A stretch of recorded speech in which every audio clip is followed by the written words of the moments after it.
Saudara-saudara yang kekasih dalam nama Tuhan Yesus Kristus, segera saja saya akan bacakan firman Tuhan di tengah-tengah kebaktian KKR Paskah ini yang terambil dari Filipi pasal yang ketiga ayat yang ke-10 yang menjadi bagian dari tema kebaktian kita malam ini, yang bersabda, yang ku kehendaki ialah mengenal Dia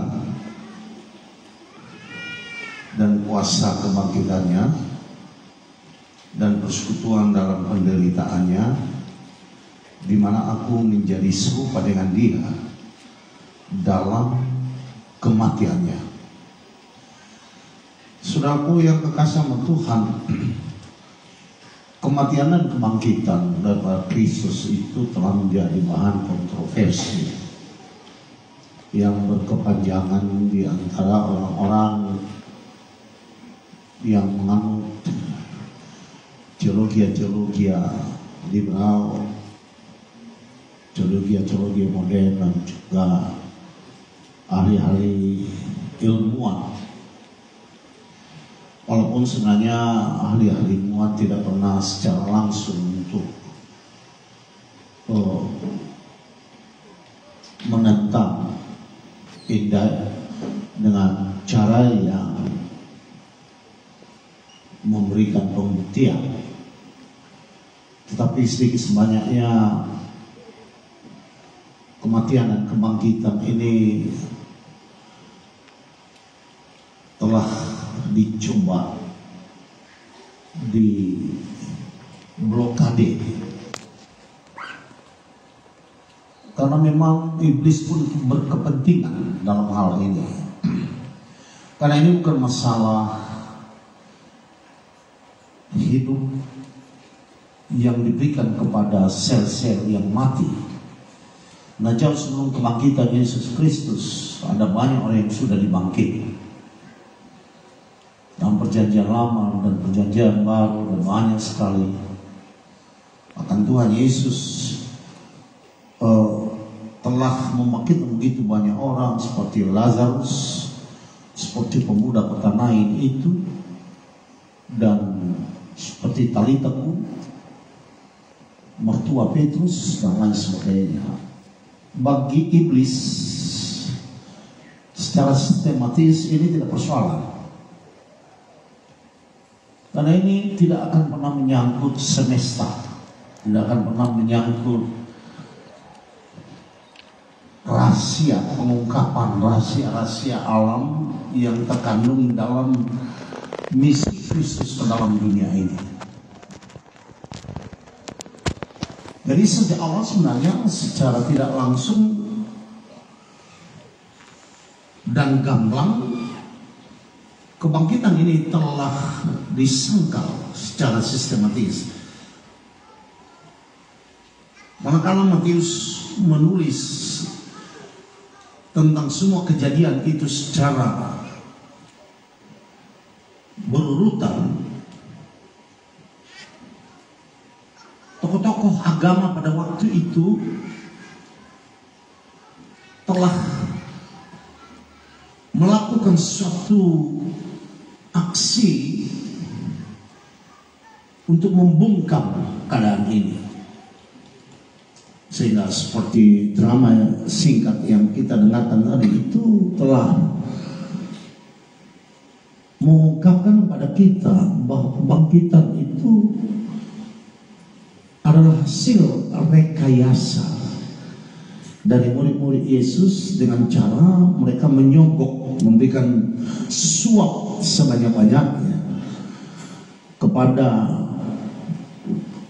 kepada orang-orang yang menjaga kubur Kristus itu. Jadi beberapa saat setelah Yesus bangkit, kejadian ini sebenarnya telah dicoba untuk ditutup-tutupi, yang mengatakan itu tidak benar. Dan sampai Matius beberapa tahun kemudian, kalau bukan puluhan tahun kemudian menulis buku itu, isu itu, hoax itu masih tetap ada bahwa Yesus tidak bangkit.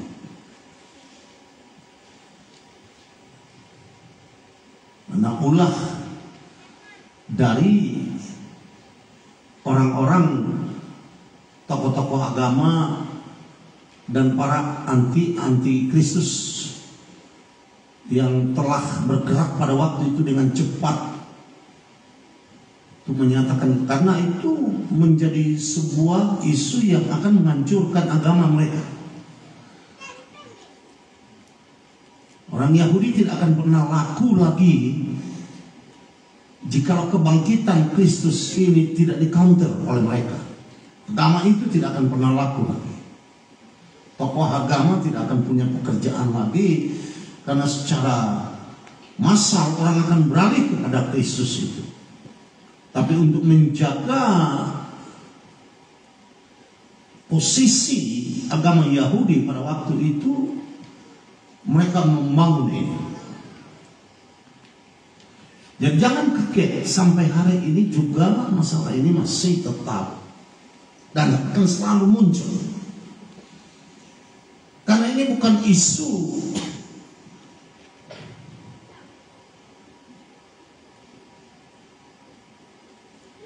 kontemporer.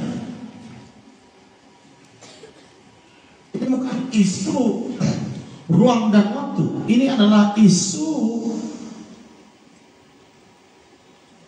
antara rencana Allah yang akan dimanifestasikan dalam kehidupan manusia itu sesuai dengan rencana mengangkat manusia itu menjadi setara dengan prinsip keilahian daripada Allah, divine principalities of God Himself, to raise up, to upgrade the human being to become the sons of God.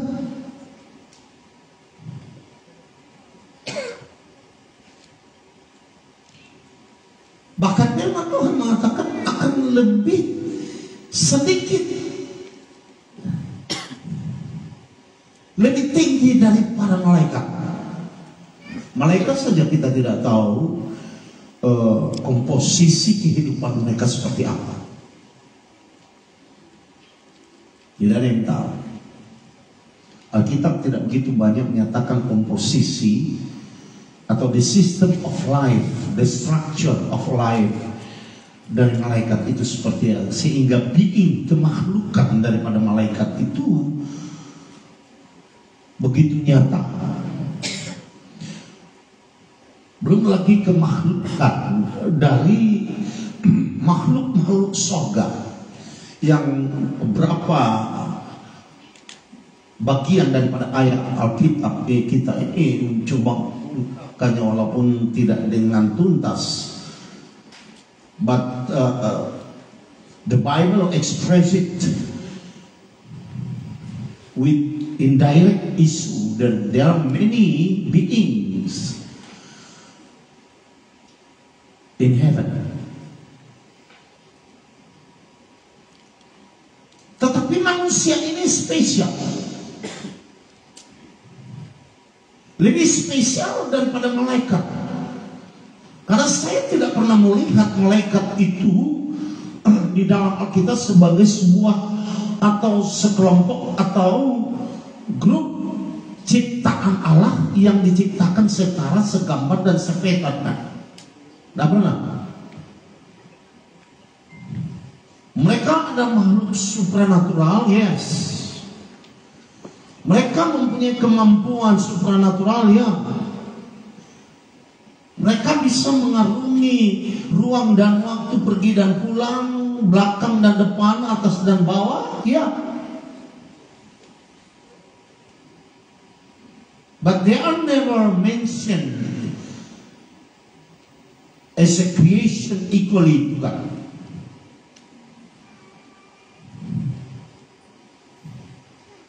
Tapi manusia itu diciptakan equally. Itu kan sepeta, segambar.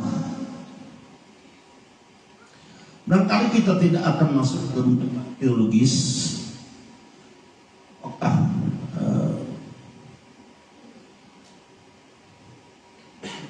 Yang dimaksud dengan sepeta segambar itu hanya fisiknya, dan saya tidak percaya bahwa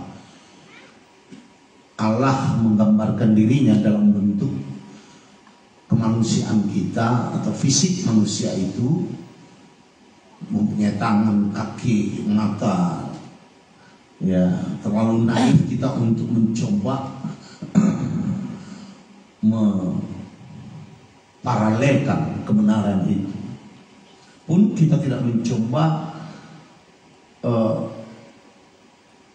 memperlihatkan bahwa Allah itu sama seperti manusia, terdiri dari sistem kehidupan yang disokong oleh aparatur tubuh seperti jantung, darah, hati, dan seluruh sistem yang secara detail dipelajari oleh medical student, pelajar mahasiswa kedokteran itu. Tidak. Saya melihat lebih kepada kemampuan yang dimiliki oleh pikiran manusia itu, dan juga kemampuan spiritual.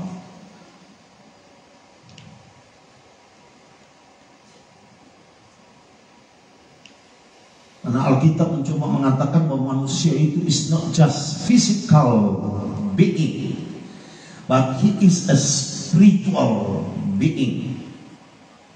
There must be a virtual human in the human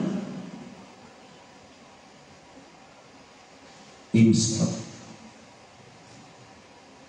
Kadang saudaraku yang kekasih Tuhan, kebangkitan ini kan sekedar isu bangkit dari antara orang mati, bukan. Ini adalah sebuah isu masa depan dari sebuah rencana Allah untuk mengembalikan manusia itu kepada hakikat yang semula, bahkan lebih lagi mengangkat mereka harkatnya, hidupnya, untuk memasukkan mereka kepada sebuah hidup yang tidak sekedar namanya hidup tanda kutip atau hidup biologis yang memang diciptakan kepada Adam itu.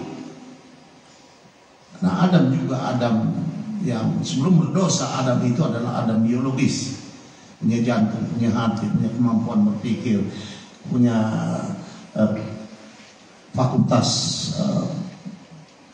memilih, punya fakultas jiwa, punya fakultas freedom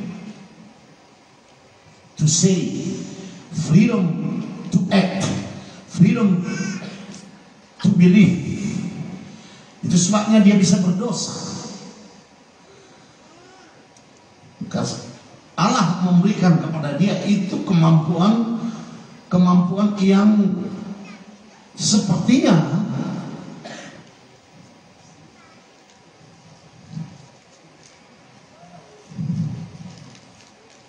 membedakan dia dengan seluruh ciptaan yang lain. Mungkin dengan malaikat, ya. Saya belum bisa membedakan malaikat itu secara detail seperti apa. Apakah mereka mempunyai komposisi yang mirip dengan manusia? Karena kalau tidak dibangkitkan, saudaraku yang kekasih sama Tuhan, yang menjadi kebangkitan sulung. Kenapa disebut bahwa Yesus adalah yang pertama bangkit dari antara orang mati? Buah pertama dari kebangkitan itu.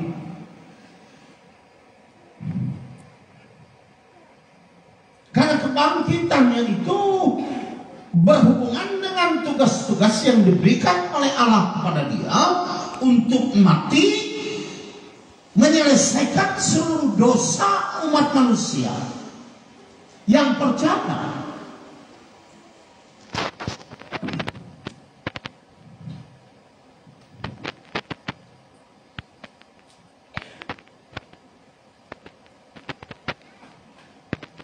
Sehingga dosa yang sudah diselesaikan oleh Yesus Kristus ini tidak lagi mengganggu dan menggugat status kemanusiaan yang percaya kepada Allah itu untuk digugat oleh iblis dan teman-temannya untuk menyatakan Allah itu tidak adil. Tapi justru Allah menunjukkan keadilannya dengan menghukum dosa itu. Tidak ada dosa yang boleh lepas. Sebab kalau dosa itu tidak dihukum, ya, kalau dosa itu tidak dihukum, maka iblis tidak akan pernah dihukum. Iblis tidak akan pernah dihukum sama sekali.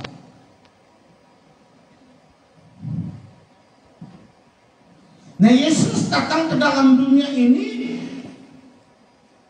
menyelesaikan dosa, menyelesaikan pelanggaran itu. Karena saudaraku, Allah tidak mencoba menyelesaikan sekedar konsekuensi dari dosa itu saja, seperti kematian,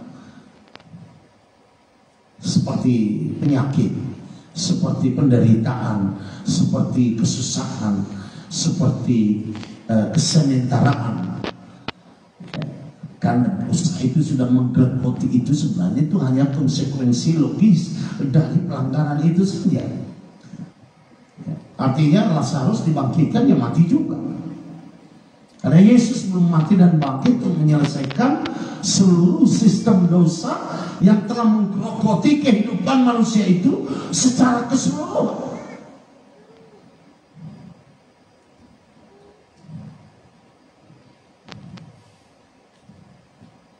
Ada banyak yang sudah dibangkitkan oleh Kristus, tetapi kebangkitan ini tidak punya power, tidak punya kuasa untuk menyokong rencana Allah untuk membuat manusia yang dihidupkan ini kepada sesuatu kekekalan yang hanya ada di pikiran Allah itu saja. Karena itu saudaraku yang kekasih nama Tuhan, ketika Yesus itu bangkit dari antara orang mati sebagai proklamasi ke seluruh alam semesta yang dikenal dan tidak dikenal, yang diketahui dan tidak diketahui, karena semesta ini tidak terbatas. This is infinite universe. You can never see the edge of the universe. Di balik alam semesta kita ada alam semesta yang lain. Balik alam semesta yang lain ada alam semesta yang lain. Kemarin saya dapat teks dalam televisi bahwa baru-baru ini fisikawan menemukan adanya signal cahaya dari galaksi lain, plus dari semesta lain yang tidak pernah sampai di muka bumi ini. Tetapi beberapa minggu yang lalu mereka dapat signal itu, dan bukan dari semesta yang mereka kenal. Paling sedikit ini dari semesta yang sama sekali tidak masuk di dalam katalog penemuan-penemuan tentang semesta itu. Yang barangkali kalau saya tidak salah itu jauhnya 13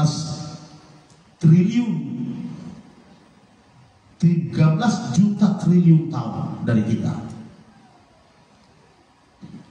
Artinya fisikawan menemukan bukan hanya ada universe, verse yang satu, tetapi multiverse, verse yang berganda-ganda, berlipat kali ganda seperti ini. Nah, ini kebangkitan menyangkut itu.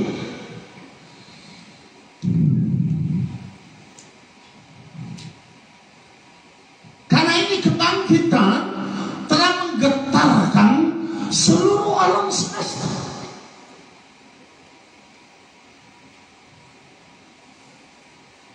Bahwa manusia yang telah dicintai oleh Allah itu, Yohanes 3:16, akan memiliki kesempatan untuk bagian dari semesta yang Tuhan akan buka, bukan kepada para malaikat,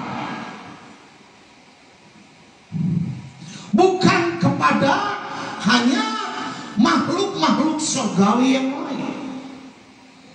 Saya tidak bicara tentang aliens atau UFO, unidentified flying object, yang mana-mana saja kita sudah bisa lihat.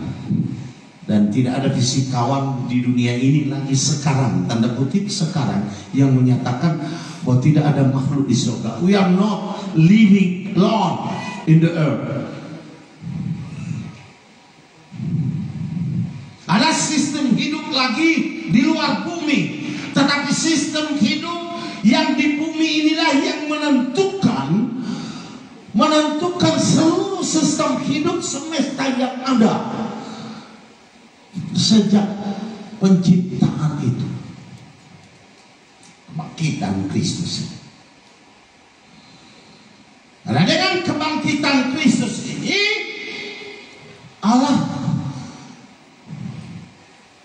memproklamirkan zaman yang baru, seperti yang dikatakan oleh Yesus dalam Matius pasal yang ke-25.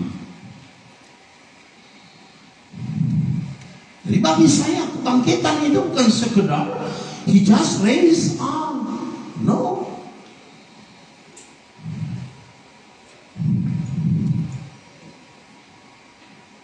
This resurrection has a very deep meanings more than man can think, more than theology can explain.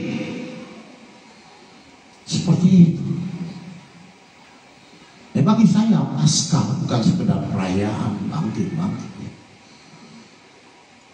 Bagi saya ini adalah sebuah tanda ketika Allah memberikan sebuah kemampuan pada hidup manusia itu untuk diperbarui kembali kepada hakikat ilahi yang telah hilang karena pelanggaran dosa itu.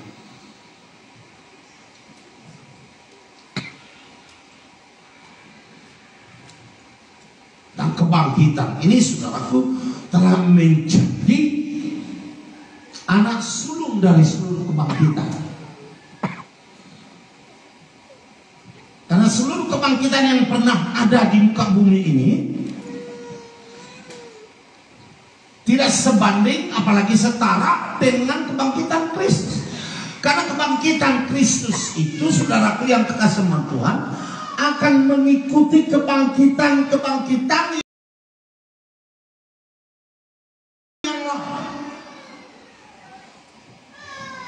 Nah, kalau Yesus mengatakan bahwa orang yang percaya kepada Dia akan hidup walaupun mati, itu menunjukkan definisi mati itu bagi Tuhan Yesus telah hilang.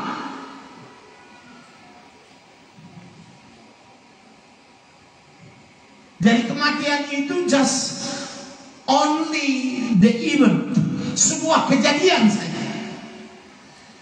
It doesn't have any meanings. It doesn't have any power. It doesn't have any authority to hold the human being in the death itself. Seperti itu menurut saya.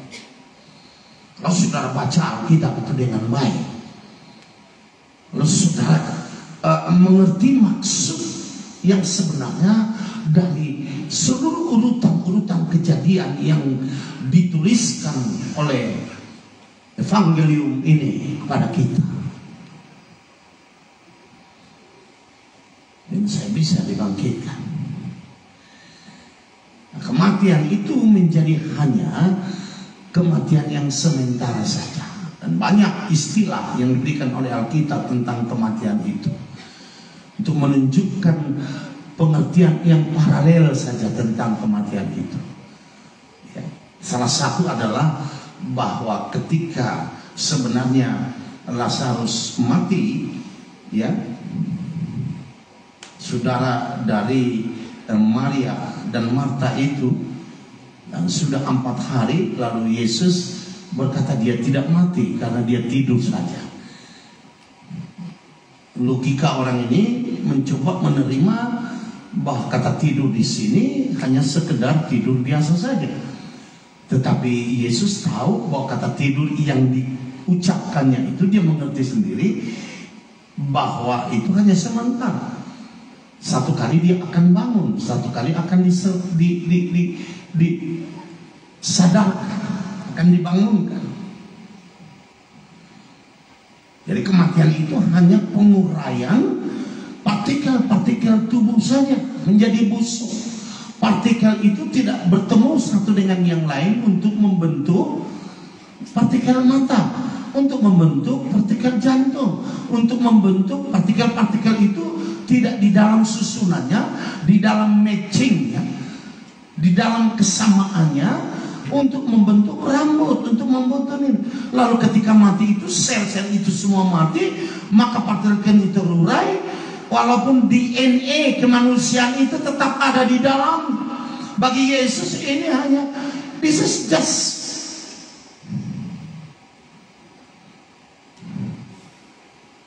sleep. Nah kalau tidur itu saudaraku sama saja itu 1 hari, 2 hari, 3 hari, sampai 10 hari, sampai 10 tahun, 1 juta tahun, 100 juta tahun saudara tidur. Namanya tidur itu antara saudara tidak sadar sampai saudara dibangunkan, itu saja. Jadi kalau saudara tidur 100 jam, sudah bangun pada jam yang ke-100, itu sama saja dengan orang yang pernah tidur 1 menit, 2 menit, lalu dibangunkan pada menit yang ketiga, sama saja. Long sleep, eternal sleep, untuk menunjukkan bahwa kuasa kebangkitan Kristus itu tidak dapat menggenggam orang-orang percaya itu di dalam kematian itu. Nah, apa itu kematian? Saudaraku yang kasih, banyak orang yang menyatakan kematian itu hanyalah definisinya hanyalah kuburan. Dan orang Batak membuat kuburan-kuburan yang bagus karena dia pikir dari sana nanti nenek moyang mereka itu akan bangkit.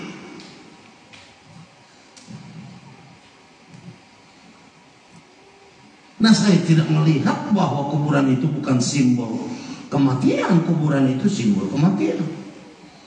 Tapi kematian itu adalah sebuah hidup konseptual yang menjadi konsekuensi pelanggaran kepada hidup konseptual kekekalan.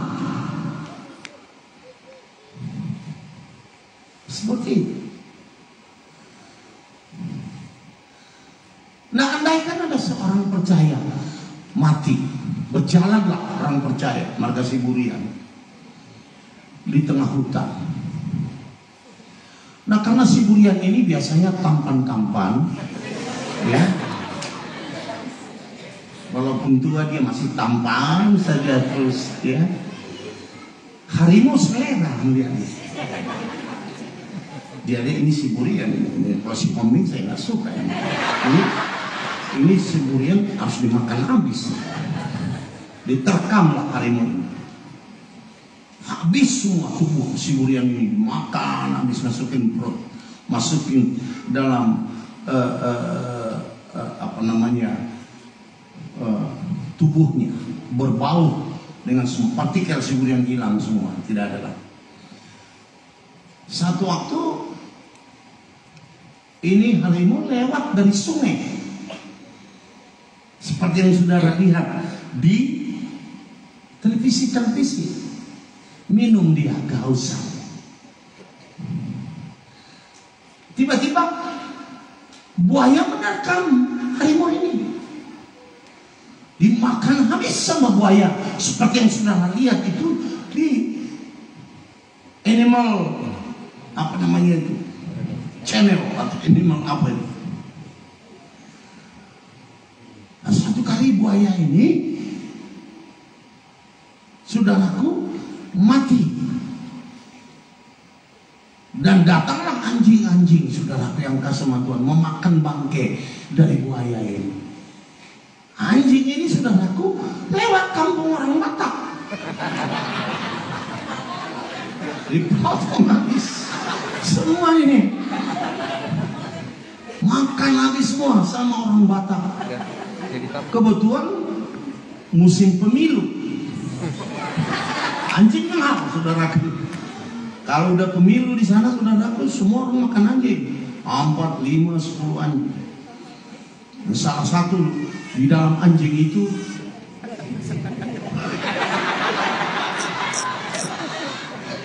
nah, saya ingin bertanya, nanti kalau kebangkitan akhir, dari mana nanti si bulan ini akan bangkit?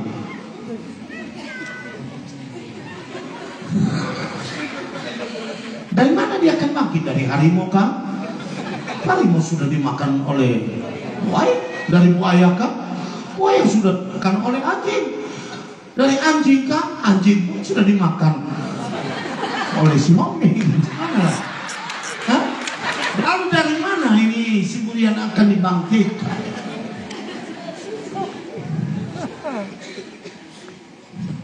Saya pikir kita tidak senaif itulah. Dia bangkit dari kematian itu. There's nothing can hold you in the grave. There's nothing can hold you in the death itself. Because the resurrection of Jesus Christ has proved to the whole existence, seen and unseen, that every believer have an everlasting life. Haleluya. Haleluya. Yang ngerti bahasa Inggris bilang haleluya. Saudaraku yang kekasih,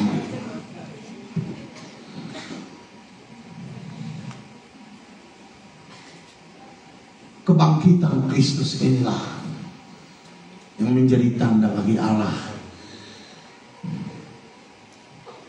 tentang hidup yang kekal itu telah dipastikan masuk ke dalam hidup orang-orang percaya pada waktu hidup biologisnya itu masih ada, sampai hidup biologisnya itu terurai dalam kematian. Dia akan tetap memasukkan roh yang ada di dalam hidup manusia itu menjadi sebuah pekerjaan yang dilaksanakan oleh roh itu pada akhir zaman. Karena Paulus mengatakan roh yang telah membangkitkan Kristus dari antara orang mati adalah roh yang sama yang akan membangkitkan orang-orang percaya dari antara orang mati. Haleluya. Haleluya. Haleluya. Haleluya. So this is not just the celebration of the resurrection. This is about the understanding how you live and how you die, and how you raise up from the dead, untuk menjadi sebuah proklamasi yang tidak bisa disangkal oleh iblis. Dan semakin dekat waktunya itu iblis semakin gemetar, karena dia akan sampai kepada akhir dari kezamanannya. Karena dia akan masuk dalam sebuah zaman yang tertutup, zaman yang terisolir, zaman yang dikarantina, zaman yang dijauhkan dari sebuah zaman yang akan dibentuk oleh Allah untuk manusia. Jadi saya tidak tahu apa yang Tuhan berikan pada saya nanti kalau saya sudah dibangkitkan dari antara orang mati dalam sebuah sistem kekekalan yang akan Tuhan berikan kepada kita.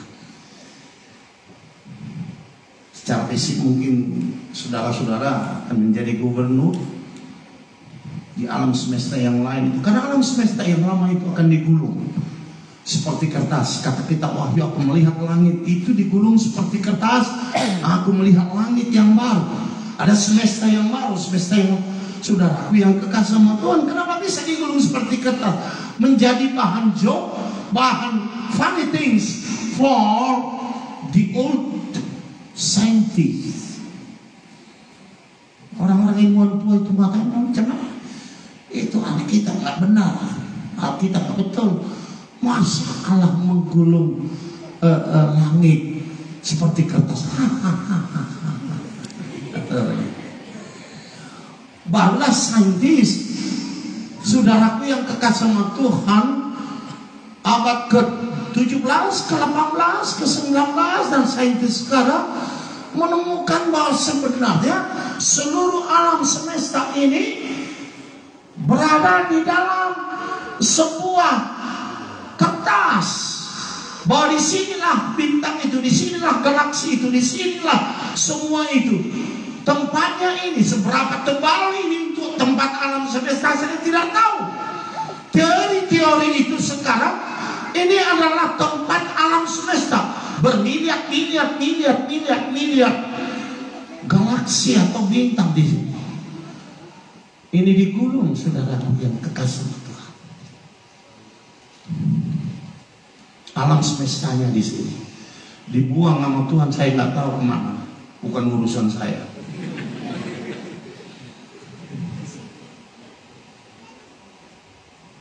Alkitab itu, saudaraku yang kekasih sama Tuhan, bukan rekayasa. Mungkin itu ditulis oleh 40 orang yang berbeda dengan zaman 1500 tahun periode. Tapi semua itu inspirasi daripada Allah. Kalau Tuhan mau bicara kepada saya dan saya mencoba untuk menuliskan apa yang dibicarakan Allah kepada saya, tentu saya akan menyusun kata-kata yang mampu saya tulis dengan kata-kata saya.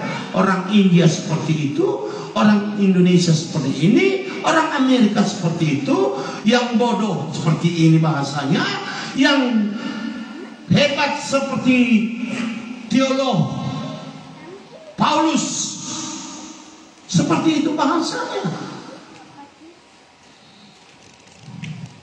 But they are all inspiration of God expressed through the human. Diberikan melalui manusia itu. Dan 40 orang penulis ini yang diseparasi, dipisahkan lebih kurang 1500 tahun, menyatakan inilah Alkitab itu dengan bahasa manusia. Kalau orang India mengatakan, saudaraku, kalau orang Indonesia mengatakan saya makan pisang, India tidak, mereka punya bahasa beda. Dia bilang pisang dimakan oleh saya. Nah, dari Alkitab ini, saudaraku yang kekasih sama Tuhan, adalah inspirasi Allah. Dan kalau ini tidak benar, saya tidak akan percaya kepada dia. Itu sebabnya saya tidak pernah takut ilmu akan menemukan begitu banyak fakta-fakta yang akan baru. Dan saya pernah berdoa kepada Tuhan, berkata, Tuhan, saya lebih percaya kepada Engkau daripada kepada ilmu. Saya lebih percaya kepada firman-Mu daripada ilmu yang kontemporer itu. Untuk menemukan komputer saja manusia itu harus memerlukan waktu beribu tahun, ribuan tahun. Bukannya sudah lama manusia mengetahui 5 kali 5 itu sama dengan 25. Belum ada perubahan. Dan sejak manusia tahu 5 kali 5 sama dengan 25 sampai sekarang. But now they find out about every technology that we have right now. Dengan 5 kali 5 sama dengan 25 yang tidak pernah berubah. Saudara yang jadi saya berdoa kepada Tuhan, saya katakan saya percaya kepada Tuhan. Nah kalau Tuhan takut untuk ditemukan oleh ilmu, lalu engkau Tuhan apa? Kalau Allah sembunyi dari ilmu, lalu dia Allah apa? Tetapi firman Tuhan membuktikan dia ada di sana dengan bahasa yang dapat ditangkap oleh kesadaran manusia. Dan dia tidak bicara kepada otak saya, karena kalau dia bicara kepada otak saya tidak akan mampu. Allah itu adalah Allah yang tidak ada dalam ruang dan waktu, sedangkan saya ada di dalam ruang dan waktu, itu pun ruang dan waktu yang kecil saja. Bumi itu kan kecil, seperjuta-juta mil lebih kecil dari angka. Saudaraku yang kekasih sama Tuhan, if you just believe the word of God, that's all. Kita mulai memberikan hidup kita kepada Tuhan. Dengan kebangkitannya itu membuktikan bahwa saya akan hidup kembali. Itu bukan berarti kita mencoba untuk mencari kematian dengan cepat, karena toh dibangkitkan juga kita nanti, tidak. Saya masih memohon kepada Tuhan, berikan kesehatan kepada saya, ya. Berikan, ada banyak pendeta yang mengatakan saya pagajak Tuhan ini mau umur tiang angin. Nah, saya juga amin itu dalam hati, siapa tahu masih bisa kawin nanti. hanya tinggal cari jodoh aja, ya. Kalau sakit-sakit, udah tua bangka lagi, nggak bisa ngapa-ngapain, pikun lagi, siapa yang mau?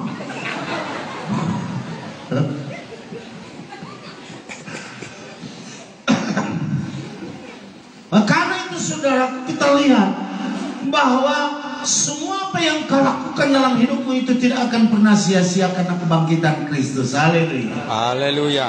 Kebangkitan Kristus menyatakan bahwa everything He has done in your life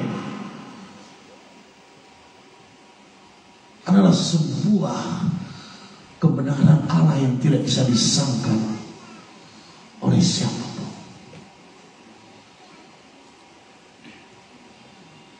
Paulus mengatakan, jikalau kamu sama dengan apa yang menjadi kematiannya, maka kamu akan sama dengan menjadi kebangkitannya.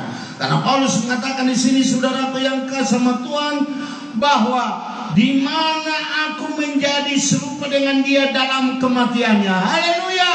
Haleluya. How can? Bagaimana saudara bisa serupa dengan kematiannya? Karena engkau masuk di dalam kematian Tuhan Yesus itu sendiri. Kau masuk di dalam. Kau mati bersama dengan Yesus. Kau mati dalam kematian Kristus itu.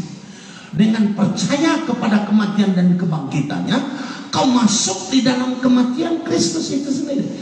Artinya kalau kita bisa divisualkan, pergi 2000 tahun yang lalu lebih, dan kita pergi ke dalam Golgota itu, dan Yesus tersalib di sana. Dan Yesus yang tanpa batas itu ada di sana, dan saudara kembali ke sana dan melihat. Maka ketika Yesus disalib itu, maka saudara melihat diri saudara dalam kematian itu. Dalam hidup Yesus ada visual yang nampak, ada roh yang nampak dari Siburian di sana. Kok ada saya pada waktu Yesus ada di dalam Golgota? Kok ada si Hombi? Kok si Naga, kok ada si Nadea, kok ada si Joko. Sudah, ada si Aseng, ada si Aliong, ada siapa-siapa, ada John, ada Martin di sana. Ketika Yesus mau mati, saudara, maka Yesus mati dan dikuburkan. Saudara ikut mati dan dikuburkan bersama-sama dengan Yesus. Ketika Yesus bangkit dari antara mati itu, maka engkau juga bangkit bersama-sama dengan Yesus. Haleluya. Haleluya. Haleluya. Haleluya.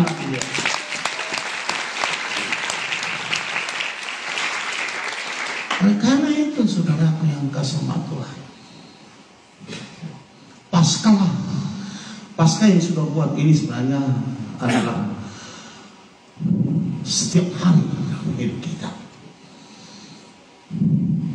Paulus mengatakan kami senantiasa membawa tanda kematian Kristus dalam tubuh kami setiap hari, tidak bisa lepas itu. Tidak bisa. Kau bawa itu kematian Kristus, karena tanpa kematian dan kebangkitannya Kristen tidak ada. Kita hanya klub saja, klub Lions Club, Dinners Club, itu baik-baik, bagus-bagus itu semua. There is nothing like this. It's only goodness, kebaikan-kebaikan saja yang sudah direkayasa. Tapi di sini adalah kebenaran hidup itu dalam kematian dan kebangkitan Kristus. Nah, saya tidak mempersoalkan penyakit saya. Mau sembuh, mau tidak disembuhkan oleh Tuhan, tidak persoalan bagi saya. Paulus lebih radikal lagi mengatakan hidup itu adalah Kristus, kematian itu adalah keuntungan. Saudara yang kasih Tuhan, just because the resurrection of Jesus Christ from the dead, artinya kalau Allah berubah pikiran tidak bisa lagi, karena itulah akhir. Dia pergi ke surga duduk sebelah kanan Allah Bapa. Kemudian saudaraku yang kasih Tuhan, dia sedang mempersiapkan sebuah ruang dan waktu di mana dia akan kembali. Sebagaimana kamu melihat dia naik ke surga, demikian juga satu kali kelak dia akan turun. Kata malaikat itu kepada orang-orang yang melihat dia naik ke surga. Saudaraku yang kekasih Tuhan, we are waiting for him. Kita menunggu kedatangan dia. Dan dunia ini hanya sementara saja. Ya. Salpuano tado portibio. Iwasa do di hohe penggudang di Batamon, asarung do salpuano. Unang do waktu mangit dehoni usong salpuano. Salpuano kumabe, ano salpuano?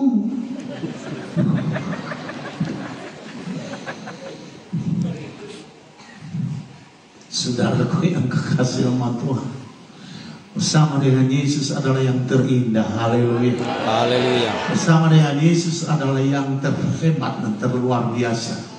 Mungkin kita menderita, mungkin kita we have so many difficulties, problems, water trouble that can make your life in misery. But you are not left alone. Tuhan akan menyertai kita, supaya kita juga masuk dalam kematian Kristus itu, dalam penderitaannya itu. Gereja yang menghindar dari kematian dan penderitaan Kristus itu gereja yang menyangkal hakikat kebangkitan Kristus itu sendiri. Sebab kalau Yesus tidak mati, tidak akan pernah ada kebangkitan. Kalau Yesus tidak menderita, tidak akan pernah ada kematian. Itu sebabnya Paulus mengatakan, aku mengambil bagian di dalam penderitaan Kristus itu. Aku ikut Yesus, saya harus bayar harga. Diselamatkan adalah sebuah cuma-cuma yang diberikan, anugerah, grace, that you can accept and receive it freely from God. But to follow Jesus, you have to pay price. Masuk di dalam penderitaannya itu. Tidak terlalu banyak yang kau berikan untuk penderitaan Kristus. Hanya ikut saja dia. Dia adalah Tuhan yang mengerti, dia Tuhan yang tahu, dia Tuhan yang maha mendengar, dia tahu apa yang dia lakukan pada waktunya. Dan tidak ada prematur dalam tindakan Allah, dan tidak ada yang terlambat dari tindakan Allah. Selalu tepat pada waktunya.